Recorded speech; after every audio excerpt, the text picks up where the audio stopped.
In this episode, I give a guy some money for speed, attempt to do some basic math, and determine once and for all which Keanu Reeves movie is the best. Let's get started.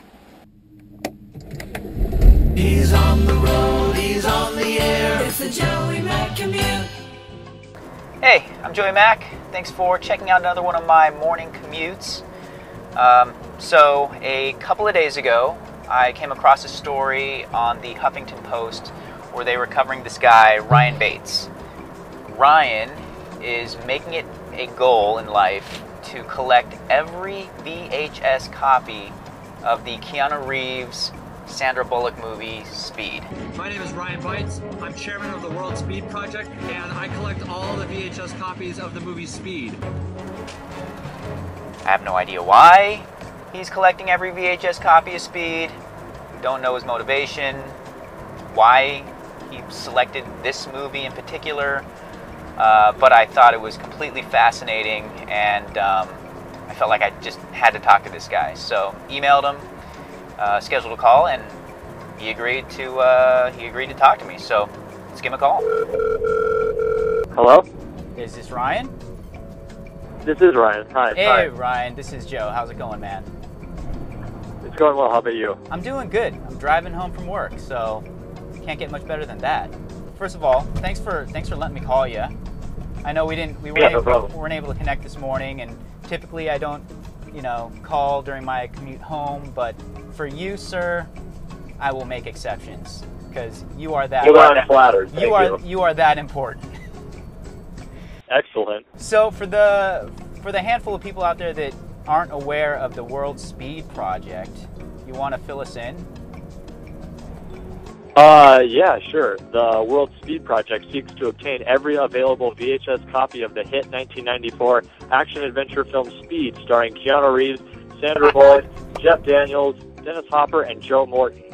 That was fantastic. I couldn't have asked for a better Right? summary. I'm quite well practiced on saying that now. Jesus, how many times have you said that?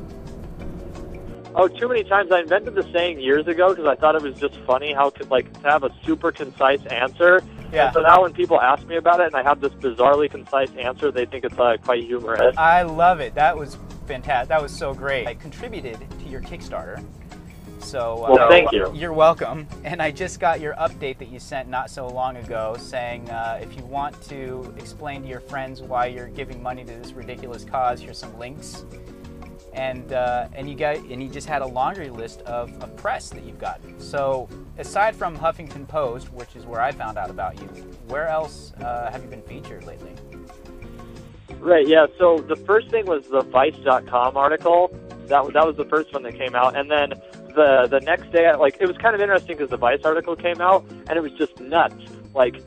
Tons of comments nonstop, and by the end of the day, we were the main thing on the homepage of Vice. If you went to Vice, we were the very first thing you saw, which was kind of impressive. And so we just kind of thought it would stop there.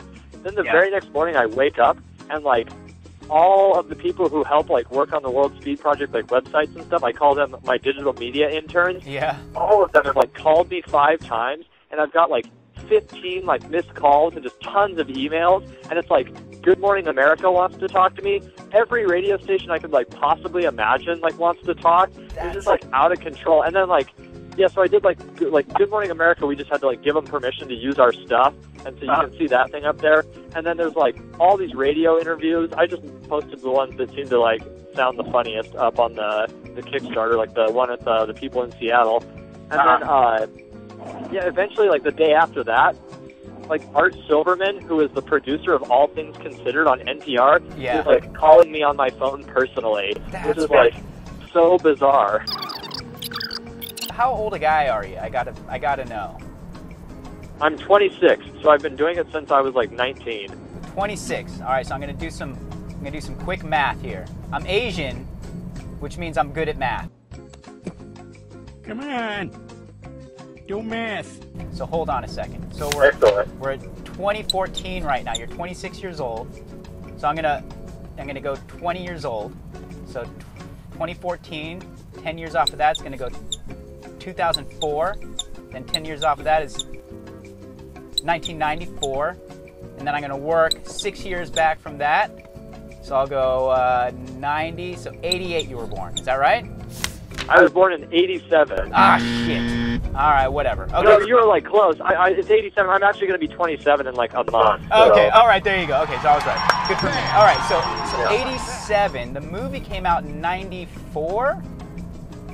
Yeah. So 94. So you were 6 years old when the movie came out, correct? Right, yeah. Six and a half, something like that. 6.5 years old when the movie came out. So you obviously could not have seen this movie in the theater. There's no way. No, yeah, I definitely didn't see it in theaters. The first time I saw it was we were at Goodwill when I was like 12, and like we would always try to talk my mom into buying us just whatever movies looked cool when we were there, and she didn't like to buy us rated R movies, but somehow we talked her into buying us Speed. I think she'd seen it before, and she knew it wasn't like that racy or anything, mostly just like kind of ridiculous. So she let us buy Speed, and that was the first time I'd ever seen it. At 12 years old, and it was on VHS. You saw it on VHS. Yeah, exactly. Yeah, that was the first copy we had. That is great. And then you just instantly fell in love with it? Is that the story? Like, why this movie out of all the movies? Speed. Originally, how the project started was that I went to a pawn shop, like in Seattle. I went to like community college in Seattle for a couple of years, and I was at a pawn shop, and they had 6 copies of the movie Speed, and I thought this would be like a really funny Christmas present to buy everyone in my family the same thing, so they all think I love them equally.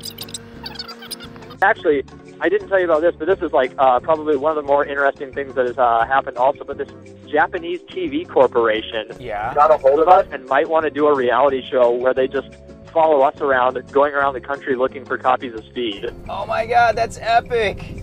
And I think that it's a Japanese... so good. Yes, and I think that it's a Japanese company is even better, because those Japanese, they come up with crazy shit. Yeah, exactly. They'd let us be as zany as we want. It wouldn't have to be all like tame. Like we wouldn't have to be like, I don't know, Duck Dynasty or some bullshit. Right, exactly. Just crazy and off the wall. Yeah, they'll air anything. I mean, I've seen some of their shows and they're crazy. What do you think is better, Johnny Mnemonic or Speed? Oh, that's tough, because in Johnny Mnemonic, he has that line where he goes, I want room service. I want room service! It's like so good. I'm also like kind of more of a fan of cyberpunk than just straight like action. Yeah. So I feel like ethically I align more with the movie Johnny Mnemonic. That's fine. But then Speed's got like this like special place in my heart. Like I think the image of a possible future that Johnny Mnemonic puts into the world is much more like fascinating and does more good for society, like socially, than Speed does. Yeah. But I also really like Speed, so that one's like almost a tie. They're like kind of like, it's almost like apples to oranges with those two, you know. But you got to pick one. It's like F, Marry, Kill. So you take your time. Okay, well, if I really had to pick one, that's tough. I guess I'd pick Speed. Bill and Ted's Excellent Adventure and Point Break. Oh man. Yeah, so Point Break I think is way more entertaining, but it's also like Bill and Ted is so good, and like I play rock music, you know, like I play drums in a band, and so like everything about that one is just like too good, like them like going back through history to learn how to shred and stuff. Too funny, you know. But I think I like probably enjoyed more watching Point Break. You're going with Point Break. All right, I would have gone with Bill and Ted, but you know, to each their own. Point Break moves on. All right, so here we go. I think this is going to be easy, but Point Break, obviously, and Speed. I think I would say Speed, but again, that's only because I've seen the movie so many times and I'm like way partial to it. But Point Break is still like a great movie. You know, like I own that movie on VHS also. Do you really? That's something I always watch. But I think Speed is something I can watch more than Point Break. Oh my god, I can't believe you said. I mean, I thought if anything, the only movie you own on VHS would be Speed. Like, who owns VHS tapes anymore? Well, that'll do it for my commute. By the way, I'm insecure and kind of desperate for attention, so please leave a comment below or at least give a thumbs up if you enjoyed this episode. Also, don't forget to subscribe, and you can follow me on Twitter at Joey Mack Live. Thanks for watching. I don't know, man. There's just something awesome about what you're doing, and I don't know why. It's so absurd, but I love it. So I had to talk to you. That means you're totally understanding you're totally understanding it. Like, you've got it perfectly, like, there's no reason why it should be magical. It just is, It is. It really is. That's the perfect. It is magical.